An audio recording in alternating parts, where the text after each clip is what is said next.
October 28th, 2025. I'm calling it quits a little early today. A little bit red, mostly because of bull and ASST. Well, it did spike overnight. Is down for the day. Not enough for me to stop out, so I'm still in ASST. Some new positions that I'm in: GDXJ. That's a junior gold miners ETF. The reason for that, I'll look at the chart in a second. I think it's pretty clear. That was from yesterday. I managed to catch it the day before it pops off. This is rare, but I'll take it. Love to see that. BBAI also green on this. I have cash secured puts. I have calls. I also have shares. The call is red at the moment because we're slowly drifting sideways. The call is for January, $8. I'm pretty confident we'll get there. AMZZ, that's just a cash secured put on leveraged Amazon ETF. You generally don't want to have these too far out, but I had a suspicion that Amazon would trade down, slightly down and sideways going into earnings. So far, that seems to be the case. SND, this is a frac sand, super speculative. I'm less than 1% of my portfolio on this. My theory is that we need all this energy for AI data centers. Um, and basically, rare earth minerals, we need those for nuclear power plants. Nuclear's not going to happen this year. It's really like a long term thing.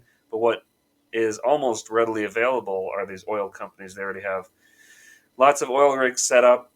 And sure, it takes a long time for those to get set up as well, new oil rigs and that sort of thing. But it's pretty well established in the US. It's terrible for the environment, sure, but my theory here is that as oil picks up, as the regulations with the current administration on oil fracking and all that good stuff go away, then there's going to be more oil rigging. There's going to be more need for frac sand. So super small position on this, but if it pops off and I'm right, great. If it's not the end of the world. ASST, nothing changed there. It's just slowly chugging along. Bull, I want to break out on Bull. I have some long term calls, cash secured puts, and shares. Hasn't happened yet. We'll see. Beyond, again, could go to zero, could go to 100. Who knows? It looks like it's just floating around the $2 mark now. Oscar Health, AI health company, only in cash secured puts. I may get assigned a $20 one. We'll check the chart in a second. A couple other new positions here: GLXY. This popped up on my scanners. An AI data and infrastructure company. Anything with AI is still hot. We're still in the bubble, and I'm going to try and profit off a reversal. It's just on the verge of a reversal from a downtrend. So let's see what happens there. And then another new position, Fastly. This is a cloud computing company. A leap year, January. Let's start with Chipotle, top of the list. So volume's not showing here, not sure why, but we made a nice clear bottom here. Corresponds with oversold RSI, so absent volume, we at least have that confirmation. And then we're starting to see a bit of an uptrend. So we're seeing these lows slowly increasing. And we do have earnings coming up.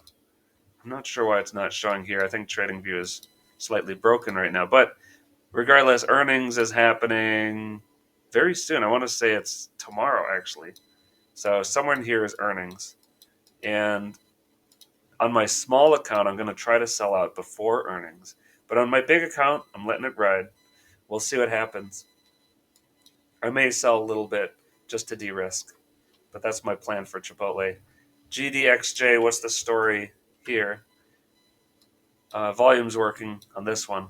Well, if you read the book, Technical Analysis of the Financial Markets, in that book, there's a chapter on these different shapes. They sort of help to better understand human psychology. And one of the shapes that was created recently was this descending wedge. In addition, a descending wedge tends to be a sign of a reversal. So in addition, we are seeing decent volume in this range, and it was a previous support area. I also did day trade gold, GLD, but I'm not going to hold that overnight. Now, GDXJ, why GDXJ instead of like gold itself? Well, this is a small cap ETF for gold. So if gold goes up, this goes up. If interest rates go down because they're small cap, this ETF also goes up. So it sort of allows me to hedge against gold a little bit if gold doesn't go up as much as I think it will. I mean, I think it will. I hope it will. But if it doesn't go up, then at least it's a small cap that I can rely a little bit on the interest rate cut that's coming tomorrow. So that's my position in GDXJ, just shares. I would love to get into calls or something like that, but I think the time to get in calls would have been right down here.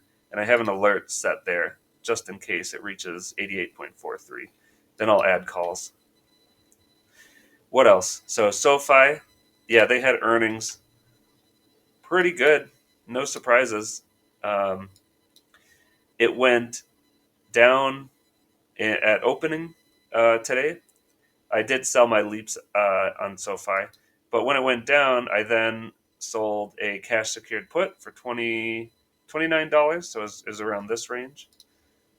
And so that allows me to then buy the stock at $29 if it goes down.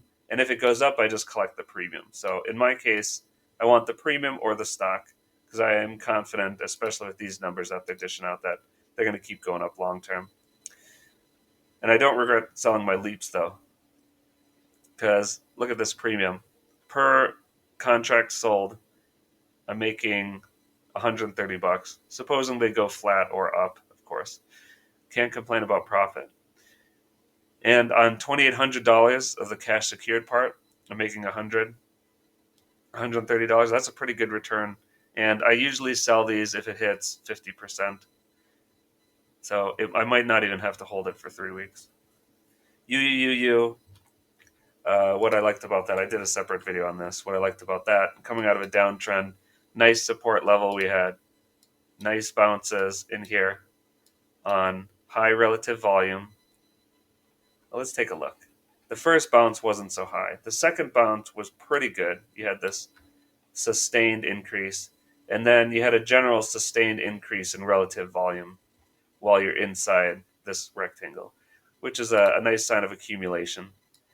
So the good news is I was right. Sometimes I get it right the day before. Sometimes I'm wrong and it retraces right away. In this case, I was right, so I trimmed off half already on this gap up overnight, because something I've learned is if you're right the first day, just trim it right away. BBAI, I think I have another video on this as well. The story is, yep, we're looking for a breakout of this downtrend. We're trading sideways, so I have cash secured puts. So if it does trade sideways and even breaks slightly down, but just continues to trade sideways until earnings, which is right here, earnings is right here, then I collect that premium. If it goes up, then I don't miss the move. So I have calls, leaps specifically, and I have shares as well. I'm expecting earnings to not matter. Whether it's good or bad, I believe that it'll go up. But of course, anything could happen. Amazon. What's the story with Amazon? Everything's popping off except Amazon. Well, looks like it finally retraced a little bit. I had an alert down here to get into leaps right when it touched this, but it didn't quite make it. So I'm not going into leaps. It looks like at this point I'll be waiting for earnings. So for me, I really want this gap to close. There's this gap right here. If that closes, then I go heavy into leaps on Amazon. If it doesn't, then I miss the move upwards. Such is life. But if you look at the volume's pretty good. So we have green candles with high relative volume. Yeah, this is after hours, so it's the absolute volume is not insane, but it provides a nice little support. The reason why I think it could retrace is this was just low volume spike upwards. Like I just don't understand how this is sustainable. So chances are I might, if it keeps grinding higher, great. It might keep just doing that. Fine, I missed the move. But on the off chance it spikes downwards to just below this trend line, I know I have a lot of lines here, but this trend line right here is where it's kind of bounced off of. Goes right below that, then I go into leaps on Amazon. Only then. And in fact, I'm going to remove, I have too many alerts here. I'm going to go right. Let's suppose FOMC is tomorrow. Let's suppose it spikes down to this circle that I have right here. I think then I'll go into leaps. FOMC could have some good news, it could have some bad news. I'm expecting, and I think everyone's expecting, an interest rate cut. Most likely, my prediction is that we'll get exactly what the market asked for, but then we'll still retrace.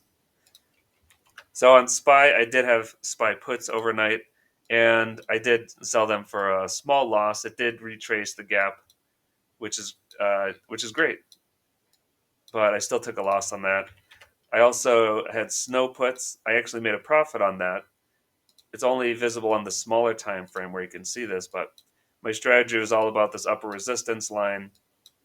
If it goes past that, then that's a sign that we're going to see a pop downward. Actually, I think I sold it early in the day for a break even. So I think I sold it somewhere in here because it did also, yeah, it slightly gapped up overnight. So I bought it somewhere in here, and then it basically broke even on that.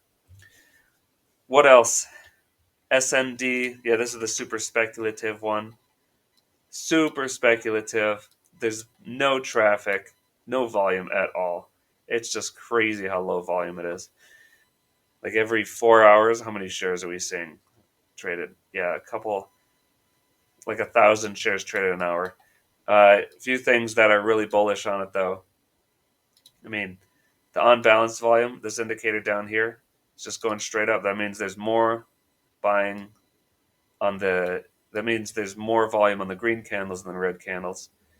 We see periodic spikes in volume when it's been down in these rectangles. So I believe there's strong accumulation happening.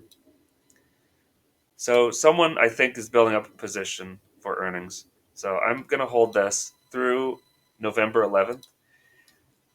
And if it spikes downward, well, fine. It's only 1% of my portfolio.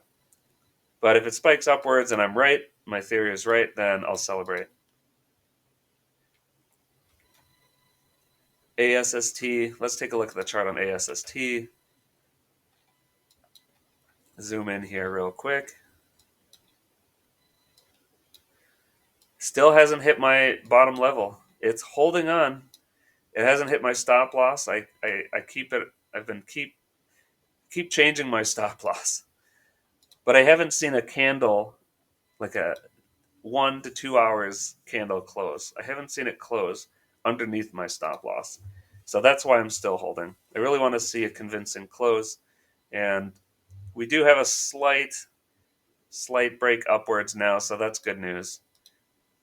On the 4-hour chart, we have this upward trend line that is now being created. So I'm going to look for if this more shallow trend line now breaks. Well, then that's going to be another clear sign that we're going to be on our way down. So my stop loss is still 1.3-ish. So then I can at least sell for break even. We'll see what happens. I keep missing these big moves, though. This morning, I think it went up to 1.8. I think I just need to set it at 1.8 and then forget it. Because I'm always asleep when this happens, or I'm busy doing something. Oh wow, that was at 3 p.m. yesterday. Okay, well I missed that move. Such is life. Okay, what else? So still holding that bulls. It's a bunch of bullshit if you ask me. No, so what's happening here? We did have a trend line break. Great news, but we got that retest. So I'm not sweating this. No surprise there. If we break down, I'll be looking for, do we break below this support rectangle? So I'll probably put a stop loss around 10.5. Realistically, though, I might hold on unless I see a convincing 1-hour candle close below that. And then beyond is beyond saving. Let's see. Not enough relative volume. It's not going anywhere anytime soon. We really need to see relative volume pick up. Let's go to the 4-hour chart. Yeah, nothing on the 4-hour chart. This just isn't getting much attention right now. We could see some nice swings and it could go upwards. That's great for my account. I'm just in a bunch of speculative positions. Realistically, I don't know if we'll see that though. Let's find out. Oscar, just in cash secured puts, and that was absolutely the right call because look at this, it's just grinding sideways. Like there's nothing to see here. It's just following these lower EMAs, slow grind higher. You won't make money off calls. You'll make money off shares eventually, but cash secured puts is the way to go on Oscar. And I have an alert right here. Yep, cash secured put. If it touches this accumulation zone again, I'm gonna go cash secured puts for probably $18. Collect some sick premium. Galaxy. Let's look at Galaxy. This I haven't completed the chart on, so let's take a quick look at this. This popped up on the reversal scanner, so indicating that it's going for a reversal. The good news is it's kind of using this EMA as support. So if I were to draw a trend line, and let me remove some old alerts, it never seems to bounce back to the trend lines when I want it. I do have a stop loss right below that support line. So you see this green line is acting as support. We had one, almost two, and then this third touch point. So we have a nice support line there. So that indicates to me accumulation. Let's look at the volume.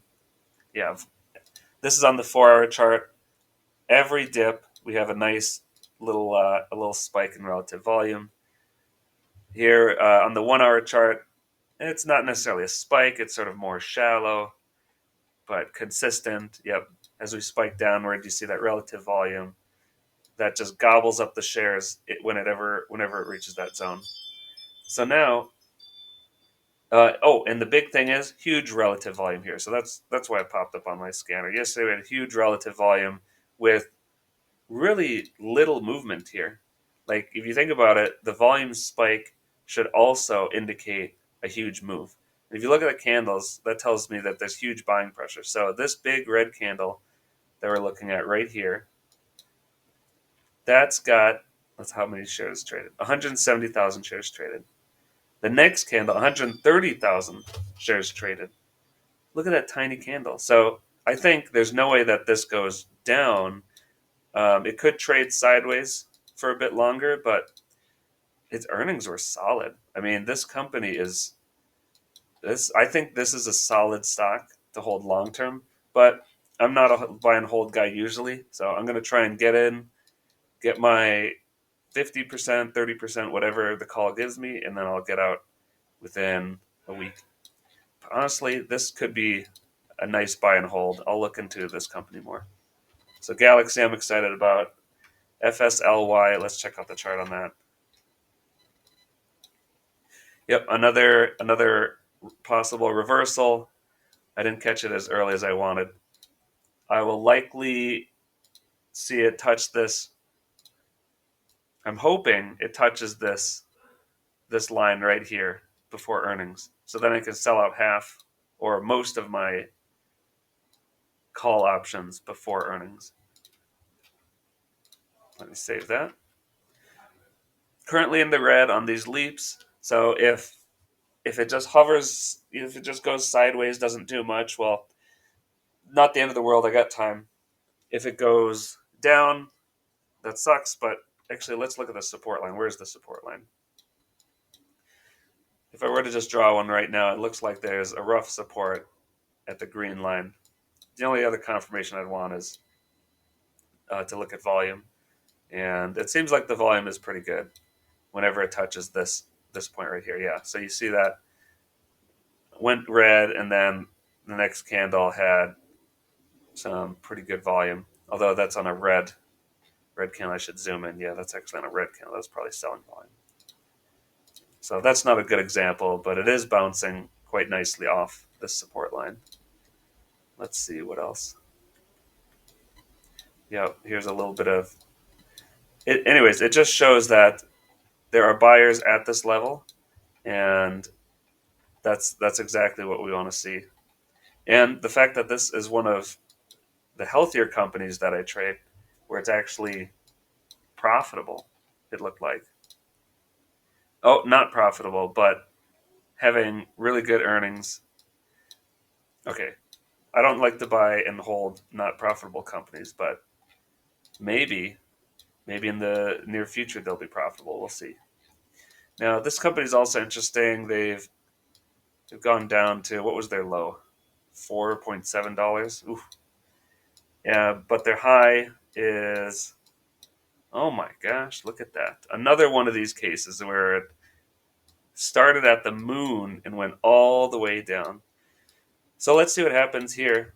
The shares that I have, the calls that I have, are December for $40. Why did I choose that? Well, check MZ Trading.